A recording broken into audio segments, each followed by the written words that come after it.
Buon pomeriggio, bentrovati a questa nuova puntata del 45esimo minuto. Siamo appunto nell'intervallo della partita tra Cagliari e Monza, risultato 0-0. Buon pomeriggio Federico Palmas, bentrovato. Ciao Fede. Ciao a tutti. Buon pomeriggio anche a Bruno. Ciao Bruno, bentrovato anche a te. Ciao, dunque ragazzi. 0-0, secondo me un po' scialbo, un Cagliari che si è fatto anche sovrastare negli ultimi minuti dal Monza, però non voglio parlare io, le facciamo parlare a Federico e poi a Bruno. Vai Fede, cominciamo proprio da te. Allora, sì, 0-0 un po' prevedibile, vi dico la verità. Io mi prevedevo questa sorta di partita scialba o comunque confusionaria. Occasioni nitide ce ne sono state, una per parte, una su Viola di quel tiro lì e poi sulla punizione del Monza. Qualche attacco più che sporadico, confusionario, perché comunque gli attacchi del Cagliari ci sono stati, ma sono stati molto confusionari. Abbiamo avuto abbiamo avuto un'occasione molto nitida sull'errore del Monza, quella palla di Viola per Piccoli che poi tra un batte e ribatti è comunque finito in calcio d'angolo e poteva essere sfruttata sicuramente meglio. È una partita, sappiamo tutti che è una partita delicata per il Monza, ma soprattutto per noi perché comunque il pareggio non serve a nessuno e a noi serve soprattutto una vittoria perché comunque rimane uno scontro diretto anche se il Monza ha soli 15 punti, però per quanto una squadra non è retrocessa matematicamente si tratta sempre di scontro diretto. Cosa mi aspetto dal secondo tempo? Più concretezza e più cattiveria. Siamo in casa, ci servono i 3 punti, ne abbiamo bisogno anche perché le dirette concorrenti sono ferme lì. I 3 punti ci darebbero un +2 dal terzultimo posto in classifica. Bruno, a te. Ma ecco, condivido quello che ha detto Federico. Anch'io non avevo, o meglio, la partita era da prendere con le pinze, quindi certamente non era la partita da buttarsi allo sbaraglio contro un avversario. Lo dico da qualche anno, forse da 50 anni. Le squadre retrocesse sono una mina vagante pericolosissima, perché queste squadre, e il Monza è retrocesso, quindi il Monza è in Serie B, queste squadre non hanno la tensione, la paura e lo stress del risultato, perché non hanno nulla da perdere. Dico da sempre, giocano la partita del giovedì, quella della tranquillità, che giochi, che anche i colpi più incredibili ti riescono in queste partite. Ecco perché leggevo anche il servizio di Fabiano Gaggini, insomma, sull'Unione Sarda per quanto riguarda appunto la presentazione e la conferenza stampa di Davide Nicola, con prudenza, diceva, con prudenza, con il cervello, cioè, aspetta, se vuoi ti dico esattamente cosa diceva, eccolo qui, dice Nicola, carichi ma con equilibrio, senza frenesia, proprio perché devi stare molto attento. Queste squadre, ripeto, retrocesse, che per la prima volta hanno visto la Serie A grazie a Berlusconi e vedono la Serie B proprio perché è scomparso Berlusconi, perché il Monza avrebbe avuto un altro cammino nel futuro. Questa squadra ha giocatori che devono preoccuparsi del loro futuro, perché il Monza chiaramente con Galliani non ha nessun futuro, o arrivano anche lì americani, cinesi, arabi, eccetera, altrimenti è una squadra che dovrà continuare, ritornerà nelle serie che l'hanno vista per tutta la carriera, per tutta la vita, Serie C e serie B. Quindi ecco, partita difficile, abbiamo avuto 2 grandi occasioni che avremmo dovuto sfruttare meglio, ci ha provato di testa Viola, e io dico, ecco, peccato non sfruttare in queste partite decisive Pavoletti, perché veramente sta diventando una cosa allucinante, un giocatore che veramente messo in area di rigore può fare la differenza, perché è inutile appunto questi. Ci ha anche provato, povero Viola, perché ha tentato di indirizzarla proprio sul secondo palo, non gli è andata bene. Però ecco, dicevo, è la partita che potevi sbloccarla, non l'hai sbloccata e va benissimo così. Ormai, certo, nei 45 minuti devi vincere la partita. Quindi nei secondi 45 minuti di gioco devi cambiare il ritmo, devi aggredire, affrontare, ma non con un solo attaccante, e quindi qui sì, devi inserire Luvumbo o Pavoletti, e in ogni caso, se le cose dopo 20 minuti, mezz'ora non si mettono nel verso giusto, quindi conta la vittoria, è inutile star lì a raccontare, non è importante il bel gioco, tanto non è che tutto il campionato abbiamo visto calcio champagne, quindi oggi più che mai vinciamo la partita e basta, perché abbiamo di fronte un avversario che, se ha 15 punti in classifica, ci sarà una ragione, quindi non è una questione solo psicologica perché è morto il presidente, ma evidentemente la cura che è stata fatta, cioè sapendo già da tempo che sono in Serie B, hanno venduto anche quei pochi pezzi migliori da 90. Da 90, è chiaro che a gennaio è dichiarato di rinunciare, di mettere a posto le casse della società e pensare al prossimo campionato. Quindi c'è gente che si deve mettere in mostra, c'è gente che cercherà alloggio in Serie A in altre squadre, e queste sono le occasioni migliori, farti vedere e far vedere che sei forte, che sei vivo e cerchi un ingaggio in Serie A. Quindi con pazienza, ma adesso i ritmi devono aumentare, e anche l'autorità di una squadra che è più forte, perché il Cagliari è più forte del Monza, lo devi dimostrare però con l'atteggiamento, ma soprattutto con gli uomini, cioè continua a giocare da solo, piccoli davanti, e ripeto, io ho sempre contestato questa scelta, devi giocare almeno con 2 punte contro il Monza, adesso anche 3 per vincere la partita.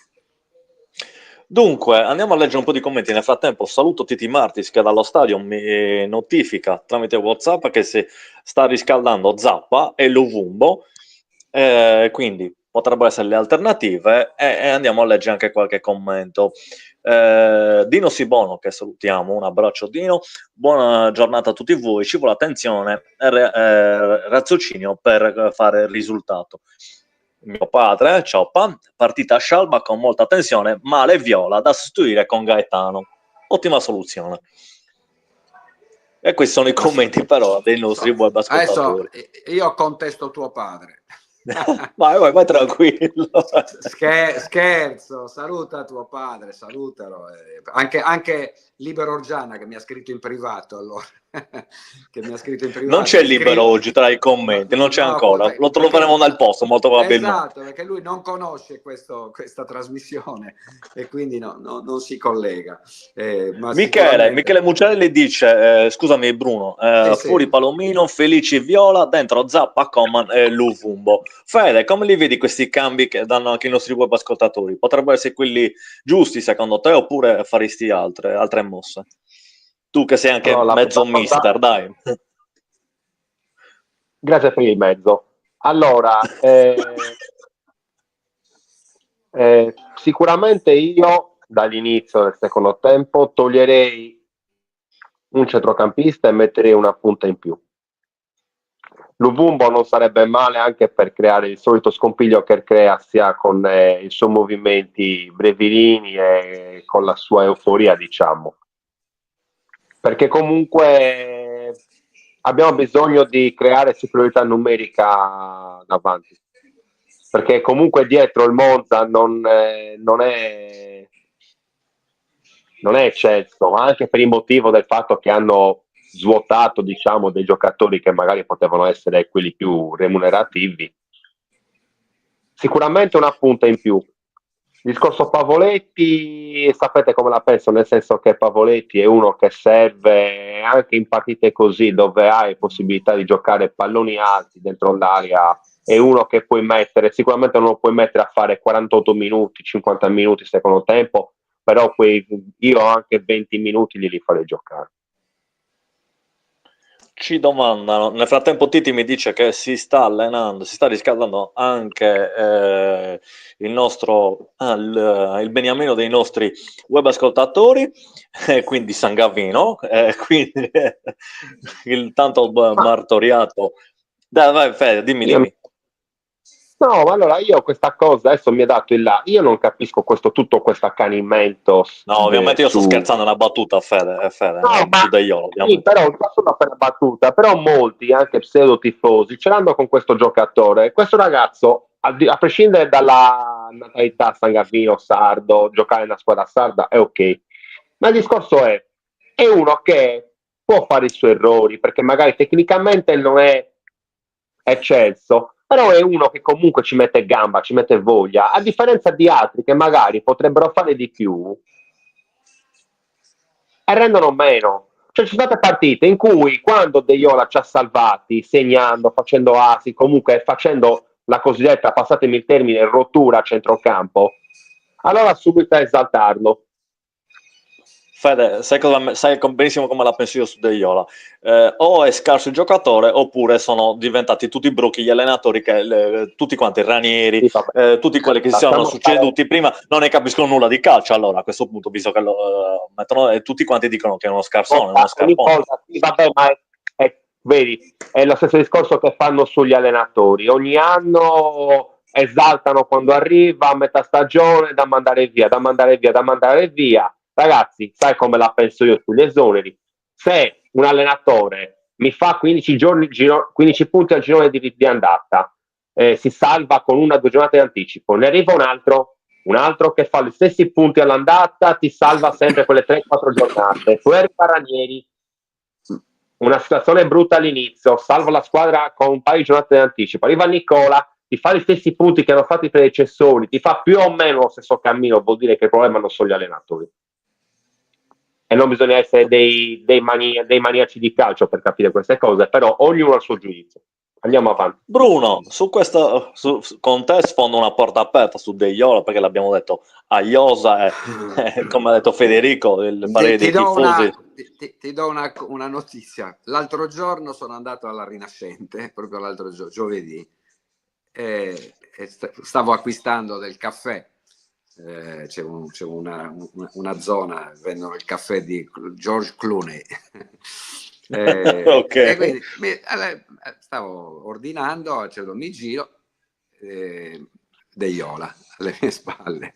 Alessandro, giusto? Sì, Alessandro De Iola. Sì, Alessandro, sì. Mi sono girato e l'ho salutato, gli ho detto, come stai? Riesci a resistere? E lui, poverino, mi ha detto, ho le spalle larghe.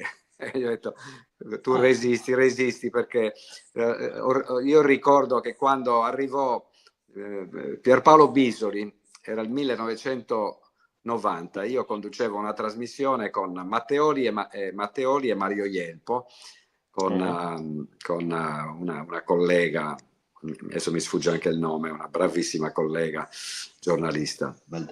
No, Serra, tra l'altro ha una figlia, una scrittrice straordinaria, Angelica Serra. Vabbè, adesso mi dispiace per la collega che dimentico il nome, di cui dimentico il nome.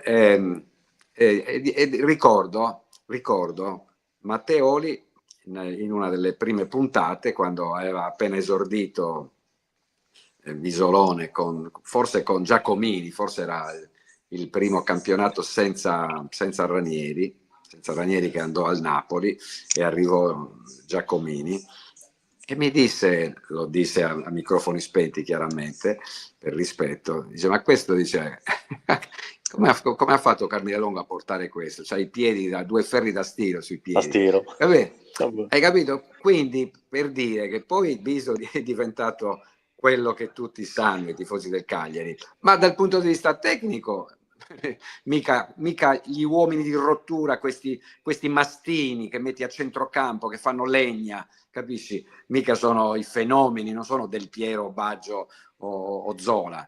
Sono giocatori che hanno quel tipo di ruolo, che fanno tanta quantità, tanta legna, e chiaramente quando fai tanta quantità e tanta legna sbagli anche molti palloni, ma sono essenziali.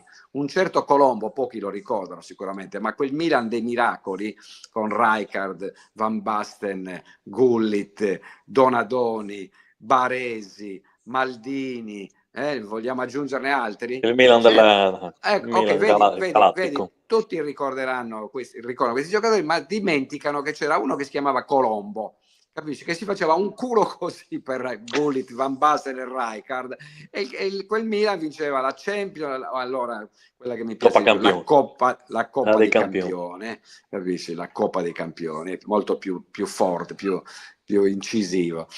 Quindi basta veramente, cioè, ma qui c'è un partito preso ormai, questo ormai lo odiano e basta. I tifosi, a pelle. come dice, esatto, non mi piace, sbaglia, non mi piace, se vai in tribuna non mi piace ugualmente per questa gente. Quindi ha ragione Federico, è inutile ancora ritornare a parlare di questa storia. Quindi io gli auguro di andare fuori dalla Sardegna e di ritrovarsi davvero, perché tanto se va a Firenze o a Bologna fa come si chiamava il nostro Catergianakis, era il portiere greco di 25 di 30 anni fa con Cellino, Lico Giannis.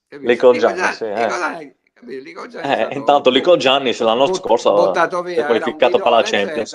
Esatto, poi fa la Champions, vabbè, comunque la partita è iniziata. Bruno, la partita è iniziata il secondo tempo, diamo appuntamento con te tra meno di un'ora.